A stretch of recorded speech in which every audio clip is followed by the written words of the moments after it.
Today on CCX News, a Brooklyn Park family's grief. Their search for answers after a crash killed their 17-year-old son. Martin Espino Martinez is being remembered as a humble, beautiful soul. The Brooklyn Park teen was struck and killed by a vehicle while riding his gas-powered scooter last Saturday night. As Corey Bork reports, the tragedy has left his family filled with grief in a case with unanswered questions. He used to love to drive these cars. Karina Espina Lira fondly remembers her cousin Martin. He actually built this himself, along with another friend. A cousin who reminded her of her own brother. His physique is just like Martin. They were both tall and really skinny, and just looking at my brother, they were really close since they were little. Martin Espino Martinez was a junior at Park Center High School. He had dreams of working on cars. He wanted to be a mechanic. He will always be there for us. His best friends say he was always smiling. Martin, he was very special. And someone who was always there for them. You ever had any type of problem, you felt sad, or you needed to talk to somebody, he was always there. For Martin's parents, the shock of losing their only son is still setting in. Porque era el único hijo que teníamos en la familia, después de mis hijas.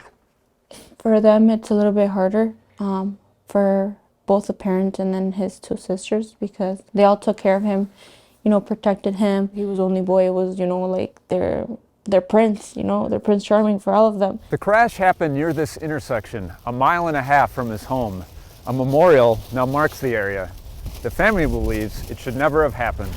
The family says Martin was still on the sidewalk, riding his scooter to a nearby gas station when he was struck by a turning vehicle. The impact sent the teen flying. For the family, the crash makes no sense. That's the question that they want answered is, why did he get on the sidewalk, Why isn't he getting any charges? While the family awaits more answers, they want Martin's memory to live on. He was the best human soul that anybody could ever met, and we need justice. In Brooklyn Park, Corey Bork, CCX News. So far, there has not been an arrest nor charges in the case. CCX News reached out to Brooklyn Park Police seeking an update, but did not immediately hear back.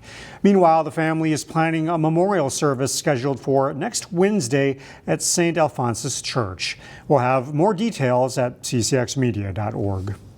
Party leaders in the Minnesota House have come to a power-sharing agreement. Democrats boycotted the session for nearly a month, but they showed up to the House on Thursday. Under the deal, Representative Lisa Damuth will serve as Speaker of the House for the next 2 years. She's the first female Republican and first person of color to hold the position. Republicans will have a one-seat advantage to start the session, but an upcoming special election could mean a tie. In that case, committees will have co-chairs from each party. The thing that we have discussed is our shared interest in passing a balanced budget within the regular session. Nobody wants a special session. Nobody wants a government shutdown. They're very suspicious of us. We're very suspicious of them. The agreement also creates a new Republican-dominated Fraud Prevention Committee. It's chaired by Representative Kristen Robbins of Maple Grove. The city of Maple Grove is losing a restaurant. Paulie's announced this week that it plans to close on February 23rd.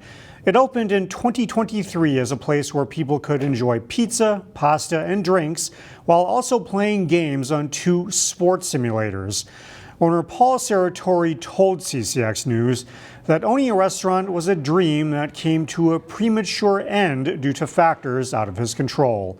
He added that he feels sad for his employees, whom he considers family. The act of being creative isn't always rewarded, but when it is, it can be a big boost. Emily Haugen introduces us to this standout student at Perpich Arts High School, who was recognized by a prestigious publication. This one is for a sketchbook assignment. Perpich Arts High School is a hub for creators. Here, it's been very much oh, you should totally go for it. And it's hard not to find inspiration inside its art studio. Experimentation is definitely emphasized, and that's been really, really helpful for me. Junior visual arts student Jamie Davis's most recent work. This is a portrait of me. Borders on 3-dimensional. I think I was maybe 6 years old. I'm very kind of conceptual with the passing of time and with life. That I feel if I don't document things, then I will forget how I felt as a 17-year-old. That style is bringing positive results.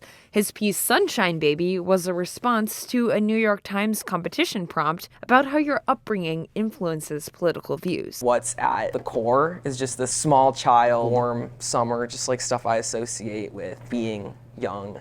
To Jamie's surprise, he was named a runner-up out of nearly 2,000 entries. We do a lot of conversation around the work they create and getting it out there and what that means for their resume. His principal, Rebecca Bullen, praised his eye for design and drive. We're really driven, dedicated to art, community, and just kind of building up our space. Jamie still has another year at Perpich to hone his craft. Also, it's just like really fun and very calming to do. And Bullen thinks he will excel. For a young person to be seen in the world is a really wonderful, wonderful opportunity for them.